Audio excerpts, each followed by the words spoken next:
നമ്മളിൽ മിക്കവാറും പേർക്ക് നല്ല ഇഷ്ടമുള്ള ഒരു പഴമായിരിക്കും ഈ മുന്തിരി അല്ലേ?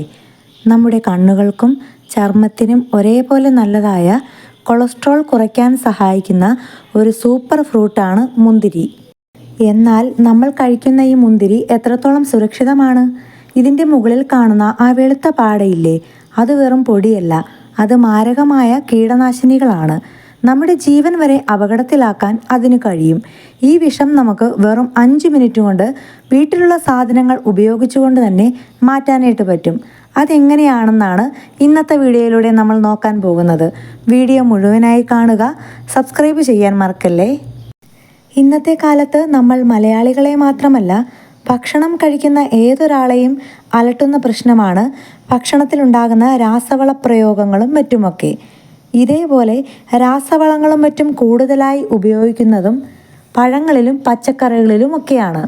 നമുക്കെല്ലാവർക്കും അറിയാവുന്നതുപോലെ നമുക്ക് ലഭിക്കുന്ന പഴങ്ങളിലൊക്കെയും തന്നെ അത് ചീത്തയായി പോകാതിരിക്കാനായിട്ടും അതേപോലെ വേറെ പ്രശ്നങ്ങളൊന്നും ഉണ്ടാവാതിരിക്കാനായിട്ടും അതിനേക്കാളൊക്കെ ഉപരിയായിട്ട് കാണുമ്പോൾ ഒരു അട്രാക്ഷൻ തോന്നാനായിട്ടുമൊക്കെ ആയിട്ട് മരുന്നുകൾ ഒരുപാട് തളിക്കുന്നുണ്ട്.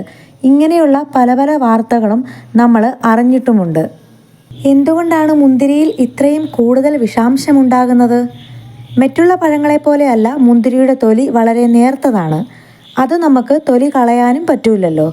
മാത്രമല്ല കീടങ്ങൾ പെട്ടെന്ന് ആക്രമിക്കുന്ന ഒന്നായതുകൊണ്ട് തന്നെ വിളവെടുക്കുന്നതിന് തൊട്ട് മുൻപ് വരെ ഇതിൽ മാരകമായ രാസകീടനാശിനികൾ തളിക്കാറുണ്ട്. നമ്മൾ കടയിൽ നിന്ന് വാങ്ങി വെറുതെ പച്ചവെള്ളത്തിൽ കഴുകി കഴിക്കുവാണെങ്കിൽ ഈ വിഷമാണ് നമ്മുടെ ഉള്ളിലെത്തുന്നത്. അതുകാരണം നമുക്ക് വയറുവേദന, ഛർദിയൊക്കെ ഉണ്ടാവും. ഒരുപാട് നാൾ ശരിയായ രീതിയിൽ അത് കഴുകി വൃത്തിയാക്കാതെ ഉപയോഗിക്കുകയാണെങ്കിൽ ക്യാൻസർ പോലുള്ള മാരക രോഗങ്ങൾക്ക് വരെ ഇത് കാരണമാവാം. അതുകൊണ്ട് ഇനി പറയുന്ന രീതിയിൽ മാത്രം മുന്തിരി കഴുകി ഉപയോഗിക്കാൻ ശ്രദ്ധിക്കുക. അപ്പോൾ ഇതിലെ വിഷം കളയാനുള്ള 3 വഴികൾ നമുക്ക് നോക്കാം. ആദ്യത്തെ വഴി ഏറ്റവും എളുപ്പമുള്ളതാണ്. നമ്മുടെ വീടുകളിൽ എപ്പോഴും ഉള്ളതാണല്ലേ ഉപ്പും മഞ്ഞൾപ്പൊടിയും. മുന്തിരി ആദ്യം മുഴുവനോടെ ഒരു പാത്രത്തിൽ ഇടണം. അതിനുശേഷം മുന്തിരി വെള്ളത്തിൽ മുങ്ങിക്കിടക്കത്തക്ക രീതിയിൽ വെള്ളം ഒഴിക്കണം. എന്നിട്ട് അതിലേക്ക് 1 സ്പൂൺ കല്ലുപ്പോ സാധാരണ ഉപ്പോ ഇടുക. കൂടെ 1 ടീസ്പൂൺ മഞ്ഞൾപ്പൊടിയും ചേർക്കുക. ഇത് നന്നായി ഇളക്കി 10-15 മിനിറ്റ് വെക്കുക. അത് കഴിഞ്ഞിട്ട് നല്ല വെള്ളത്തിൽ 2-3 തവണ കൂടി കഴുകിയെടുക്കാം. ഇതാണ് ഒന്നാമത്തെ വഴി. ഇനി രണ്ടാമത്തെ വഴി നോക്കാം. ശാസ്ത്രീയമായി ഏറ്റവും കൂടുതൽ കീടനാശിനികൾ ഇല്ലാതാക്കാൻ സഹായിക്കുന്ന ഒന്നാണ് ബേക്കിംഗ് സോഡ. ഒരു പാത്രം വെള്ളത്തിൽ 1 സ്പൂൺ ബേക്കിംഗ് സോഡ നന്നായി കലർത്തുക. അതിലേക്ക് മുന്തിരി ഇട്ട് വയ്ക്കുക.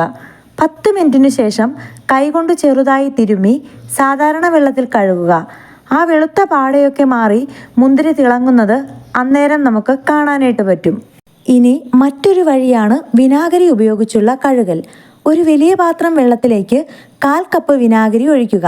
ഇതിലേക്ക് മുന്തിരി ഇട്ട് 10 മിനിറ്റ് വയ്ക്കുക. വിനാഗിരി മുന്തിരിയുടെ മുകളിലുള്ള ബാക്ടീരിയകളെയും കീടനാശിനികളെയും പൂർണ്ണമായി നശിപ്പിക്കും. അത് കഴിഞ്ഞ് നല്ല വെള്ളത്തിൽ കഴുകി എടുത്ത് ഉപയോഗിക്കാം. ഇനി മുന്തിരി കഴുകുമ്പോൾ ചില കാര്യങ്ങൾ നമ്മൾ പ്രത്യേകം ശ്രദ്ധിക്കണം. 1. മുന്തിരി വാങ്ങിക്കൊണ്ടുവന്ന ഉടനെ തന്നെ കഴുകി ഫ്രിഡ്ജിൽ വെക്കരുത്. നമ്മൾ കഴിക്കാൻ എടുക്കുന്നതിൻ്റെ തൊട്ട് മുൻപ് മാത്രം ഈ രീതിയിൽ കഴുകുക. കാരണം കഴുകി വെച്ചാൽ അത് പെട്ടെന്ന് ചീത്തയാകും. 2. നമ്മൾ മുന്തിരി വെള്ളത്തിലിടുന്ന സമയത്ത് മുന്തിരി ഓരോന്നായി ഞെട്ടിൽ നിന്ന് അടർത്തി മാറ്റി വേണം വെള്ളത്തിലിടാൻ. എങ്കിൽ മാത്രമേ ഞെട്ടിൻ്റെ ഭാഗത്തുള്ള വിഷം പൂർണ്ണമായും മാറൂ. കുട്ടികൾക്ക് കൊടുക്കുമ്പോൾ പ്രത്യേകിച്ച് ഈ കാര്യങ്ങളൊന്ന് ശ്രദ്ധിക്കുക. അപ്പോൾ നമ്മൾ കണ്ടതുപോലെ മുന്തിരി വെറുതെ വെള്ളത്തിൽ ഒന്ന് മുക്കി കഴുകിയതുകൊണ്ട് മാത്രം അതിലെ വിഷാംശം പൂർണ്ണമായും മാറില്ല. വളരെ എളുപ്പത്തിൽ നമ്മുടെ വീട്ടിലുള്ള സാധനങ്ങൾ ഉപയോഗിച്ചുകൊണ്ട് തന്നെ കഴുകിയെടുക്കുകയാണെങ്കിൽ അതിലെ കീടനാശിനികളെ ഒരു പരിധിവരെ നമുക്ക് പൂർണ്ണമായും ഇല്ലാതാക്കാൻ സാധിക്കും. ആരോഗ്യകരമായ ഭക്ഷണരീതി പോലെ തന്നെ പ്രധാനമാണ് അത് സുരക്ഷിതമായി കഴിക്കുക എന്നതും. മുന്തിരി കഴിക്കുന്നത് കൊണ്ട് ഒരുപാട് ഗുണങ്ങളുണ്ടെന്നും നമുക്കറിയാം. മുന്തിരി കഴിക്കുന്നത് ഹൃദയാഘാത സാധ്യത കുറയ്ക്കും. കൂടാതെ ഇതിലെ ആൻറ്റി ഓക്സിഡൻറ്റുകൾ ചർമ്മത്തിലെ ചുളിവുകൾ മാറ്റി പ്രായമാകുന്നതിനെ തടയുന്നു. തിളക്കമുള്ള ചർമ്മത്തിന് മുന്തിരി കഴിക്കുന്നതും മുഖത്ത് തേക്കുന്നതും നല്ലതാണ്. കൂടാതെ നമ്മുടെ രോഗപ്രതിരോധ ശേഷി വർദ്ധിപ്പിക്കും. വിറ്റാമിൻ സി, വിറ്റാമിൻ കെ എന്നിവ ധാരാളമായി അടങ്ങിയിട്ടുള്ളതിനാൽ ശരീരത്തിന് രോഗങ്ങളോട് പോരാടാനുള്ള ശക്തി നൽകുന്നു. അതേപോലെ ഓർമ്മശക്തിയും ശ്രദ്ധയും കൂട്ടാൻ മുന്തിരി പതിവായി കഴിക്കുന്നത് നല്ലതാണെന്ന് പഠനങ്ങൾ പറയുന്നു. ഈ പറഞ്ഞ കാര്യങ്ങൾ നിങ്ങൾക്ക് ഉപകാരപ്പെട്ടെങ്കിൽ തീർച്ചയായും മറ്റുള്ളവരിലേക്കും കൂടി ഷെയർ ചെയ്യുക. ഇതേപോലെയുള്ള വീഡിയോകൾ ഇനിയും ലഭിക്കാനായിട്ട് ഈ ചാനൽ ഒന്ന് സബ്സ്ക്രൈബ് കൂടി ചെയ്യണേ. വീഡിയോ ഇഷ്ടമായെങ്കിൽ ലൈക്ക് ചെയ്യാനും മറക്കല്ലേ. നമ്മുടെ ആരോഗ്യവും നമ്മുടെ കുടുംബത്തിൻ്റെ ആരോഗ്യവും നമ്മുടെ കൈകളിലാണ്. വീണ്ടും പുതിയൊരു വീഡിയോയുമായി കാണാം. താങ്ക്